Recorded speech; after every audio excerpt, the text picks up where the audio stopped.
notre mana pour le tourisme, l'avenir de notre Finnois.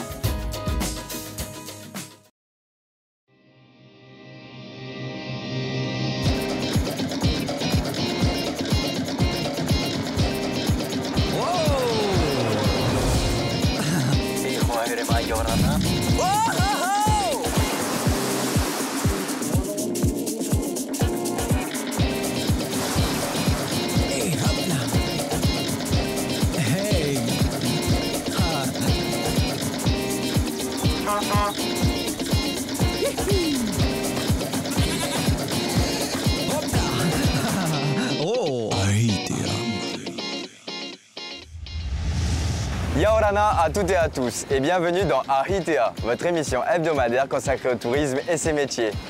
Au programme cette semaine, une immersion sur le métier de commandant de bateau, une visite sur les hébergements de l'Aranui 5 et sans oublier vos astuces. Cette semaine, je me trouve à Fatuhiva, aux Marquises, où j'ai rendez-vous sur l'Aranui 5 avec Faora pour qu'il m'apprenne le métier de commandant de bateau. Mais j'ai pas dit commandant de bord, j'ai dit commandant de bateau. Ah, bah là c'est mieux.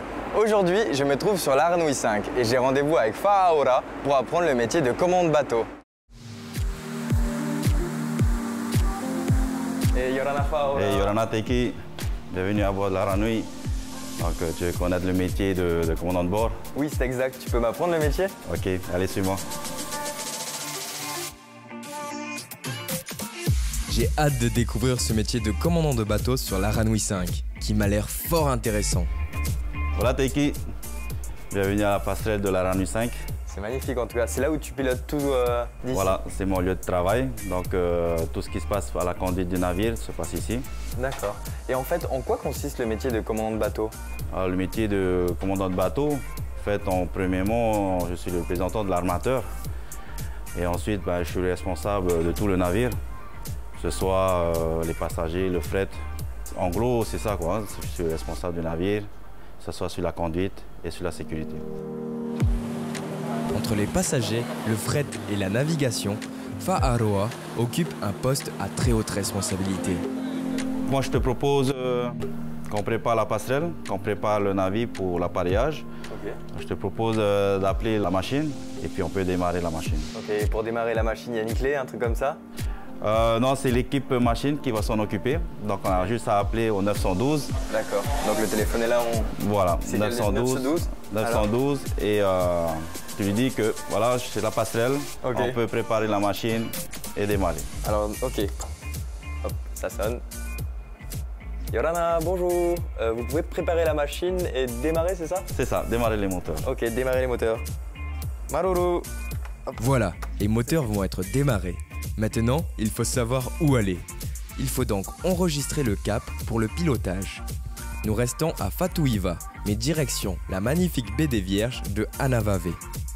Donc là, on a rentré la route. Ensuite, on continue. Donc, on va allumer les radars. D'accord, comment on s'y prend alors? Donc, pour allumer les radars, donc, on appuie ce bouton-là? Stand-by. Ok. Voilà. Et en fait, à quoi sert le radar? Alors, le radar, c'est une aide à la navigation. Ça aide beaucoup les marins, même le commandant de bord aussi. Donc, dans toutes les approches. Oui. Dans les approches, on a toutes les traits de côte qu'on peut voir sur le radar. On peut voir tous les navires sur zone pour éviter des collisions. Avoir un système de pointage pour connaître la direction de l'autre navire. D'accord. On continue avec les moteurs de barre. Donc on peut démarrer les moteurs de barre. J'appuie sur Start alors? Start. Les deux en même temps ou j'en fais qu'un seul? Tu peux un seul, un par un. Ouais. Le deuxième aussi. Ok, donc là ça m'indique que c'est bon. Donc on a deux safrans à bord, donc il faut démarrer celui de bâbord. Ok, donc comment on fait pour démarrer celui de bâbord? C'est le même principe, tu as le même panel. Ici là? Voilà. Start et Start. Donc là, okay. On a les moteurs de barre. On va faire les essais de la base qui réagit à la demande. Ok. Et c'est parti pour les essais. Les barres fonctionnent bien. Maintenant, direction l'avant du bateau pour lever l'ancre. Bon, Teki, je te propose qu'on s'équipe en sécurité. Donc un gilet en fait, c'est ça? Un gilet. Donc le gilet, c'est pour... parce que là, on va passer dans la zone de cargo. Ok. Donc c'est mieux qu'on soit bien vu par tout le monde. Et puis le casque, ouais, c'est pour nous protéger contre les chutes qu'on peut y avoir. D'accord. Allez, on enfile tout ça, la sécurité avant tout. J'ai bien compris que pour être commandant de bord, il faut aimer la mer et aussi les responsabilités. Donc Taiki, voilà, on est à la plage de manœuvre avant. On est en face du guindeau. En fait, c'est le treuil pour tirer la chaîne, lever l'ancre. Donc là, on est paré partout. On a eu les moteurs, les commandes. Donc là, je te propose qu'on lève l'ancre. Fa'aora m'explique qu'il suffit d'actionner la manivelle et c'est parti. Donc on vient de lever l'ancre. Maintenant, il ne nous reste plus qu'à naviguer. Ok, on va où? On retourne en passerelle. Et puis voilà, on va sur Anavavé. Ok, C'est super. parti, allez, suis-moi. Le bateau avance déjà, car pendant notre absence, le second a pris le relais. Bon, équipe, voilà, on a levé l'ancre. Ensuite, on fait la navigation entre Omoa et Anavavé. Ok. Donc, je te propose de prendre la barre Alors comment on fait? en manuel. Donc actuellement, on est en auto. Ok, attends. Voilà, tu balances sur Manu, Ok. Manu et voilà. Ok. Donc là, tu as la barre. Ok. Tu peux prendre en main déjà. Donc, Actuellement, on fait du 250. Donc on va essayer de maintenir ce cap-là. ok. Et c'est parti pour 45 minutes de navigation. Les paysages des Marquises sont exceptionnels, avec leurs montagnes escarpées et un écosystème naturel et splendide. Les touristes ont l'air d'apprécier. Et nous voilà arrivés dans la baie de Anavavé, la fameuse baie des Vierges. Waouh!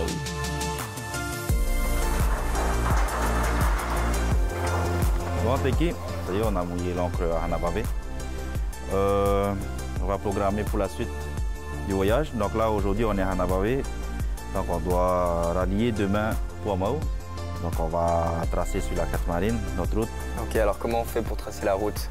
Alors pour tracer la route, on a besoin de la règle CRA.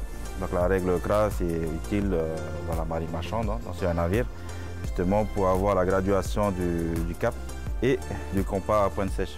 Ok. Le compas à pointe sèche, c'est pour déterminer les distances à prendre. Ok. Fa'aroa me montre où nous sommes situés pour tracer une ligne droite de Anavavé à Ivaoa, qui nous indiquera le cap à suivre pour la prochaine escale. Donc je prends la règle CRAP Voilà, la Et règle où CRA. et je trace la route entre les deux. Hop là. Voilà, donc la route est tracée. Pendant notre escale à Anavavé, les touristes sont descendus pour visiter la baie des Vierges. Pour notre part, le cap est tracé. Il est désormais temps de faire le bilan de cette journée de formation au métier de commandant de bateau sur l'Aranui 5 avec Fa'aora. Alors Taiki, quelle impression tu penses de la journée d'aujourd'hui? Déjà maruru pour cette expérience. Donc j'ai remarqué que pour être commandant de bateau, il fallait être tout d'abord observateur et vigilant, puisque tu es responsable quand même de 300 personnes à bord. Donc tu es responsable de cette sécurité, de la sécurité de toutes ces personnes. Et des qualités aussi de géométrie, puisque pour le cap, il fallait savoir le 354 degrés, utiliser un rapporteur, c'est vraiment intéressant. Donc quelles sont les autres qualités qu'il faut avoir pour être commandant de bateau sur l'Aranui 5? Alors pour être commandant sur l'Aranui 5, il faut déjà être un bon manager, parce qu'il faut gérer à la fois le fret, donc le cargo qui se trouve à l'avant, et les passagers. Et d'un côté, il y a le social aussi qui rentre, parce qu'on a 300 personnes à bord. 100 membres d'équipage pendant 15 jours, il faut gérer toutes ces personnes-là pendant 15 jours ensemble. D'accord. Donc si vous voulez devenir comme Fa'aora, commandant de bateau, retrouvez toutes les informations en fin d'émission dans la rubrique astuces.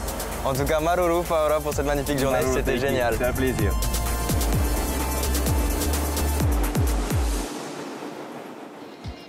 Devenir commandant de bateau et visiter le Fénois, c'est vraiment joindre l'utile à l'agréable.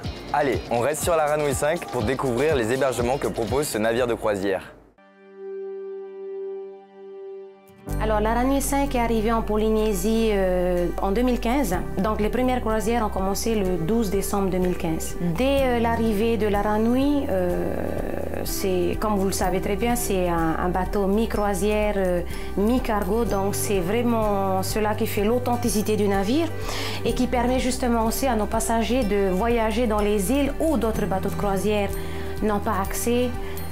Donc c'est vraiment un itinéraire authentique et c'est ce qui fait la beauté de la Rà Nui. Et aussi être ce contact avec les membres de l'équipage qui sont à bord, on est quand même très famille.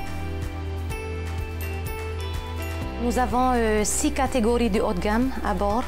Donc nous pouvons accueillir jusqu'à 150 passagers dans ces catégories. Donc dans la suite présidentielle où nous sommes aujourd'hui, qui est magnifique justement. Et ensuite nous avons la suite premium, la suite royale, les 2 luxe premium.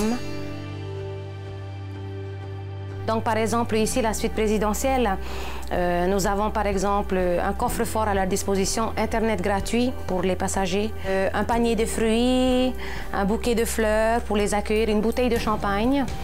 Ensuite ils ont tous à leur disposition une machine à café, donc il y a un lit magnifique. Ensuite, au niveau de la salle d'eau, tout est bien équipé aussi. Donc, ce qui sépare justement de la suite présidentielle aux autres suites, c'est qu'ils ont un petit salon, ils ont leur bar et ils ont un petit coin où ils peuvent accueillir leurs amis. C'est une chambre qui peut justement accueillir aussi une famille de 4.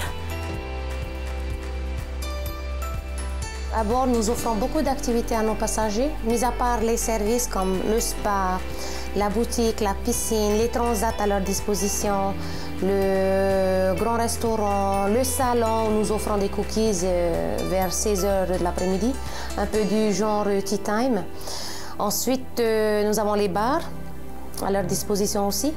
Mais voilà, ce qu'il y a en plus sur la Rà Nui, c'est que nous préparons nos passagers pour les îles où on va. Donc, nous avons des conférenciers qui viennent à bord et nous avons nos guides aussi qui expliquent ce qui va se passer sur chaque île. Donc, les sites archéologiques, l'histoire de cette île, l'histoire de ce qui s'est passé avant. Donc les passagers, dès qu'ils arrivent sur un site archéologique, par exemple sur Nuku Hiva, l'histoire a déjà été expliquée. Donc voilà, le but justement, c'est qu'on part quand même à l'aventure, mais ils savent quand même ce qu'il y a et ce qui les attend. C'est un peu l'effet surprise pour nos passagers.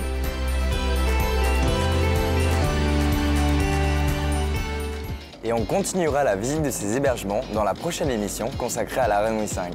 Allez, on revient au métier de commandant de bateau, c'est votre rubrique astuce.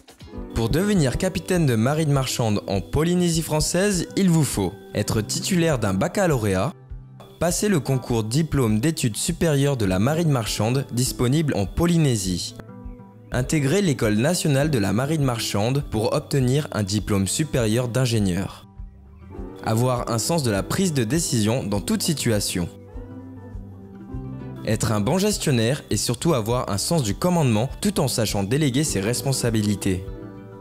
Maîtriser plusieurs langues telles que l'anglais et le Reo Tahiti est vivement conseillé. Pour toute information complémentaire pour devenir capitaine de marine marchande, vous pouvez vous rapprocher du service d'État des affaires maritimes en Polynésie française sur www.polynésie-française.pref.gouv.fr ou par téléphone au 40 54 95 25 ou encore de la direction polynésienne des affaires maritimes sur www.maritime.gov.pf ou au 40 54 45 00. Voilà les amis, votre rendez-vous sur le tourisme et ses métiers est maintenant terminé. L'aventure AITA continue sur les réseaux sociaux. Je vous dis à la semaine prochaine. Pareil.